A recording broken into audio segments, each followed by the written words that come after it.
não sentia nada. De repente, uma dor na barriga, pronto.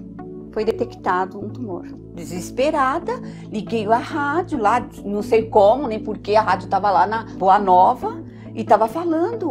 O meu problema estava ali.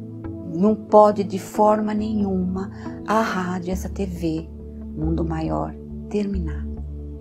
De jeito nenhum. Temos Deus como pai e a doutrina como mãe.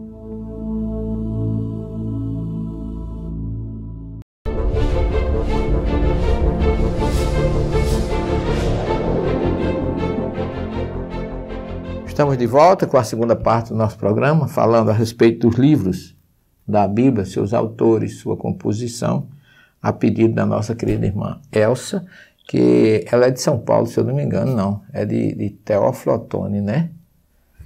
É Teófilo Otoni, Minas Gerais. Desculpe, Elsa, mas eu acho que é isso. É isso? Deixa eu confirmar para não dizer, não ser indiscreto com a nossa querida irmã. É Teófilo Otoni, Minas Gerais. Elsa Oliveira, ok? Elsa, mais uma vez, obrigado. E vocês que estão nos assistindo também enviem suas dúvidas. A Bíblia Católica divide os 46 livros do Antigo Testamento da seguinte modo. Alguns contam 14 livros unidos: Jeremias, Lamentações e Baruque. O Pentateuco, a Torá, os livros históricos, que são Josué, Juízes, Ruth, os 2 livros de Samuel, primeiro livro e segundo, os 2 livros dos Reis, os 2 livros das Crônicas, que também são chamados a igreja chama de Paralipômenos, os livros de Esdras e Neemias, os 3 livros de Tobias, Judite e Esté, e por fim o livro dos Macabeus, que são livros que não constam na Bíblia protestante. Se você quer saber se é uma Bíblia católica ou protestante, a diferença é 7 livros. Mas procura o livro dos Macabeus. Se não tiver, é protestante. Se tiver, é católica. Os livros sapienciais são o livro de Jó, que eu já falei, ninguém sabe quem é o autor. Os Salmos, Davi, Salomão, os filhos de Corá ou Coré. Os Provérbios de Salomão. O Eclesiastes também de Salomão. Cântico dos Cantos, ou Shi em hebraico. Shir HaShirim, uma obra maravilhosa, o livro da sabedoria, que é um livro católico, e o Eclesiástico, que também é um livro que só tem na Bíblia Católica. E os livros proféticos, designados pelo nome dos profetas Isaías, Jeremias, ao qual se acrescenta as Lamentações de Jeremias e Baruque, Ezequiel, Daniel, Oséias, Joel, Amós, Abdias, Jonas, Miqueias, Naum, Abacuque, Sofonias, Ageu, Zacarias e Malaquias. Esses profetas, alguns classificam como profetas maiores e profetas menores. Isso não significa que o maior é mais importante e que o menor é inferior. Não. Eles classificam maiores e menores pelos tamanhos dos livros.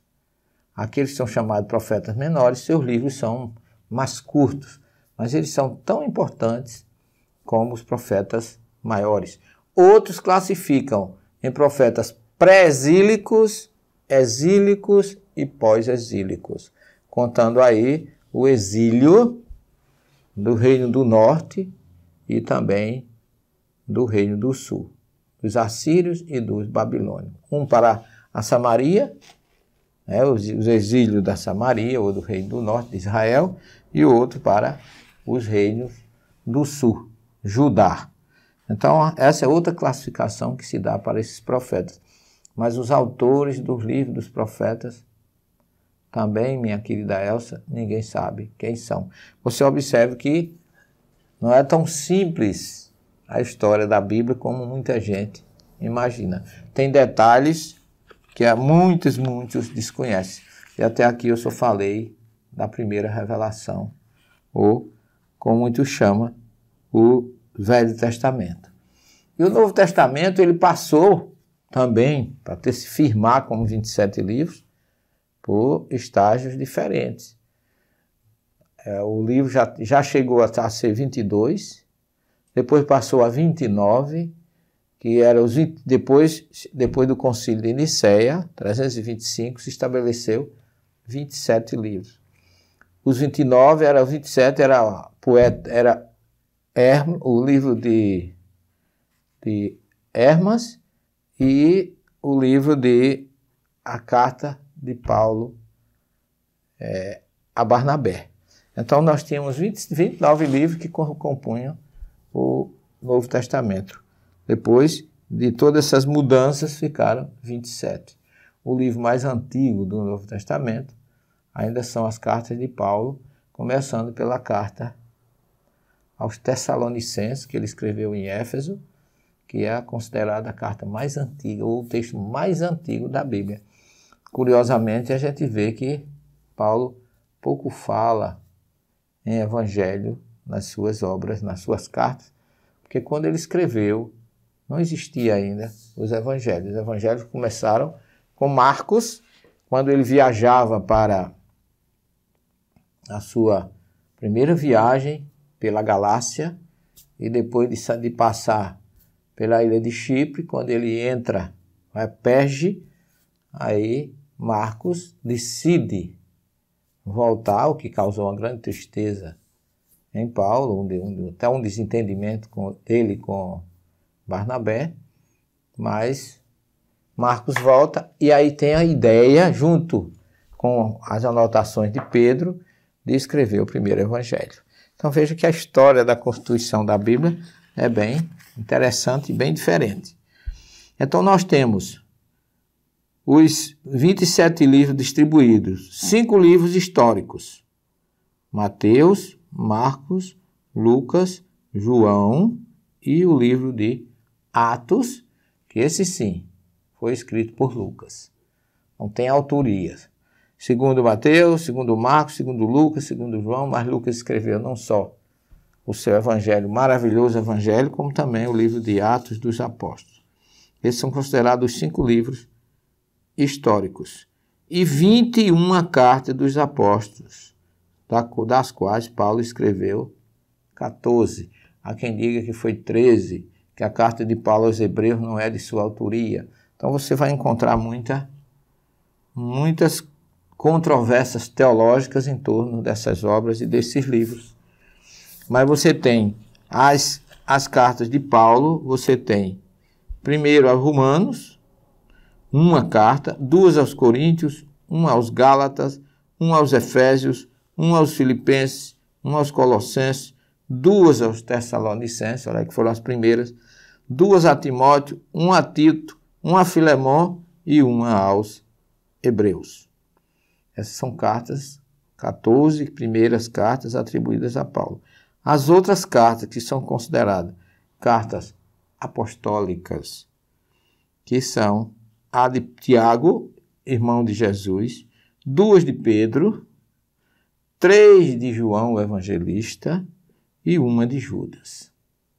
Então aí nós temos, completando 26 livros, com o último do livro, que é um livro chamado profético, o Apocalipse de João, o evangelista.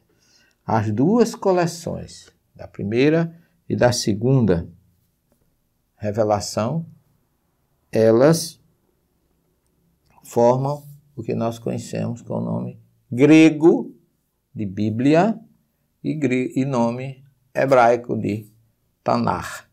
Só que Tanar só se refere para os judeus ao Velho Testamento. Para nós, é o Velho e o Novo que formam essa obra.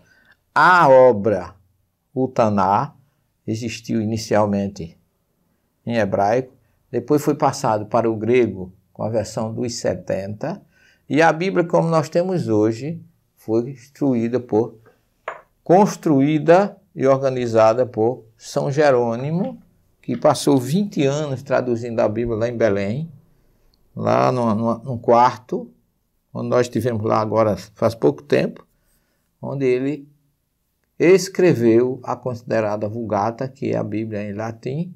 Aí sim ele colocou a Bíblia toda, a católica, os 73 livros em latim, que constitui a única Bíblia em língua original, vamos dizer assim, completa, é a Vulgata, porque só no latim foi que apareceu o Velho e o Novo Testamento junto. Até aí só existia ou a Septuaginta, que era a primeira revelação, o Velho Testamento, Torá, os profetas e os livros históricos, né?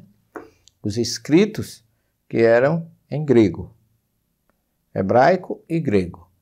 E em latim você tem o Velho Testamento e o Novo, que é considerado a Vulgata. Uma obra que eu gosto de consultar muito, embora Jerônimo tenha dado cometido, coitadinho, muitos tropeços nesse seu trabalho. Logicamente que não foi proposital, é que trabalhar com textos originais não é fácil. Eu que o diga, que já faz aproximadamente 40 anos que eu faço isso, eu sempre sou surpreendido, por isso que eu respeito muito aqueles que se dão o trabalho de buscar isso. Mas o Papa, eu tenho aqui um escrito, uma informação, que Pio XII, em 1943, na encíclica Divino Affante Spiritu, determinou que a autoridade da Vulgata em matéria de doutrina não impedia, que antes, nos nossos dias, quase exige, que a trina não impede, de que a mesma doutrina se prove e confirme também com os textos originais, e que se recorra aos mesmos textos para encontrar e explicar cada vez melhor o verdadeiro sentido das Sagradas Escrituras. É isso que nós temos feito, e nós temos aqui todo o nosso trabalho publicado em obras, que isso aqui nós temos 6, mas ainda tem mais uma, que é o Judaísmo, que nós publicamos em cima, tudo extraído da Bíblia. Então, Elsa de Teófilo Otoni, eu agradeço do fundo do coração o seu trabalho e peço a outros que também nos escrevam para tirar suas dúvidas, porque a Bíblia é um livro de conforto, consolo, moral, esperança, tranquilidade diante das coisas de Deus. A Bíblia não foi escrita para apavorar ninguém. E o nosso programa, o nosso próximo programa deve ser em torno disso. Porque nós temos uma mensagem de João Paulo, de São Paulo, recebemos no Facebook, vou ler para vocês, pedindo que nós o ajudássemos, que ele estava apavorado com uma novela que ele estava assistindo de nome Apocalipse. E ele queria que eu trouxesse alguma coisa nesse sentido. Agradecemos a você por esta audiência. Continue conosco. Na próxima semana, provavelmente, vamos trabalhar com noções básicas para se entender a grande revelação que em grego significa Apocalipse. Fique com Jesus. Até o próximo programa e muita paz a todos. Com você, nós podemos levar Jesus.